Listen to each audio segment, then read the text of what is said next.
now is the time for partnerships and interactions. For example, COVID-19 has created a schism in the traditional understanding of the paradigm between developed and developing countries. When Italy was facing a lot of COVID-19 cases, Chinese government actually sent a team of health experts and many medical supplies to support Italy. But if you think about GDP per capita of Italy, it's one of the 7 member countries of 30-50 Club, countries that have more than $30,000 per GDP per person, and more than 50 million people in their country. And China has less than $10,000 per person. And so China, we traditionally think of as a developing country, and Italy is a developed country, but now we are seeing that the developing countries are helping developed countries. So because of COVID-19, we are understanding now it's no longer about us versus them. It has to be a partnership where we think about how to respond to the same shock that we are facing in this world. The COVID-19 gave us lessons. Since the Earth is connected with each other, helping someone to prevent infectious diseases is something that also makes me safe. So these challenges could be better resolved if we communicate, share experiences, exchange useful information, and work together with developing countries and international organizations. So I'd like to repeat that cooperation and solidarity of all countries is the best strategy to overcome this pandemic outbreak.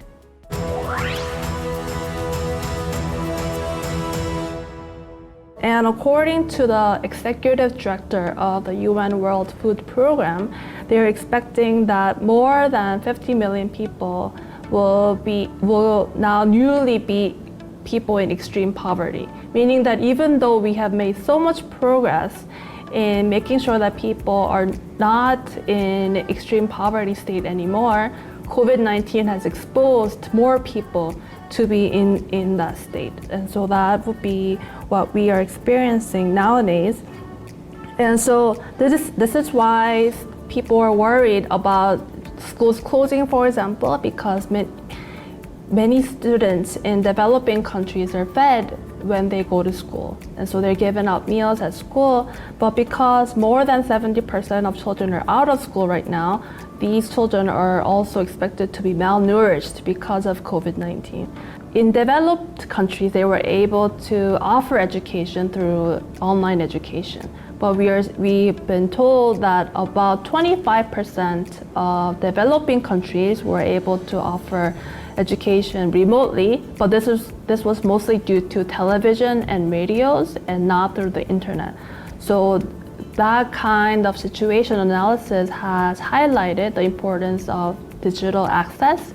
And so now I think the international development cooperation field will work hard to make sure that we bridge that digital gap. Developing countries are much more vulnerable due to its insufficient medical and healthcare infrastructure and system. In particular, as the country executes so-called the lockdown policy, and as responding to the coronavirus is absorbing all the resources of a country like a black hole, it causes huge socioeconomic negative impact, indirect or even direct damage in poor countries, including maternal and child health conditions and food security. It lowers and worsens national health levels. The crisis that started from the health issue is spreading into the crisis of national survival. For this reason, supporting to capacity building of the healthcare system in developing countries is not enough, but strengthening support and cooperation in terms of securing livelihood is definitely needed.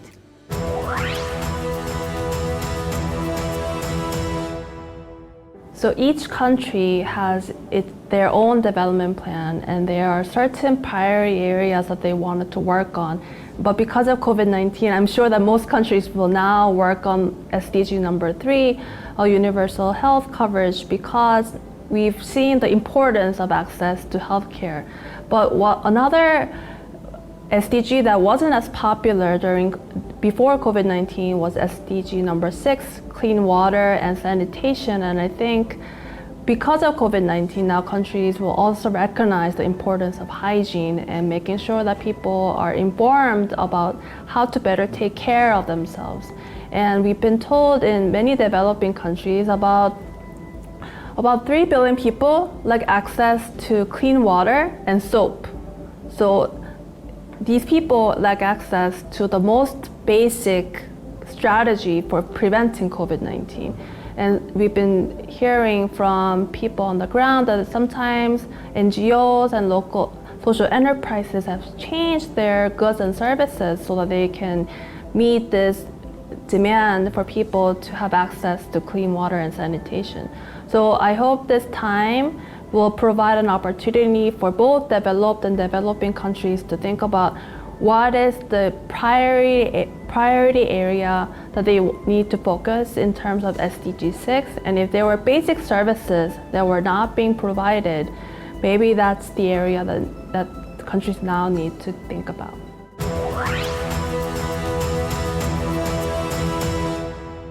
I think KOICA can be the focal point of making sure that some of the lessons learned can be transferred to other developing countries. And I've been told KOICA is already doing that. So if there are certain points of action, whether it be educating the current health personnel about how to actively respond to COVID-19, or making sure that you are able to gather efforts of the private sector to make sure that medical supplies are being sent to the most in need, we can surely try to transfer the current monitoring systems that we have available and also cater it so that it meets the technical requirements of the countries that are interested. So I hope that going forward, we can make sure the lessons learned from COVID-19 are shared, but not only that, lessons that we've gathered about how to make sure that we are able to provide universal education to children or provide universal health care. I hope that those kind of long-term planning strategies can also be shared. KOICA, as one of the representative ODA agency in South Korea, works along with the directions and efforts of the international community. KOICA will provide international support to overcome the challenges caused by the coronavirus through cooperation and solidarity in accordance with the Korean government's guidance. Let's make effort together with the best we can do. KOICA is also going to do our best in order to fight the COVID-19 pandemic crisis through international development cooperation. Thank you very much.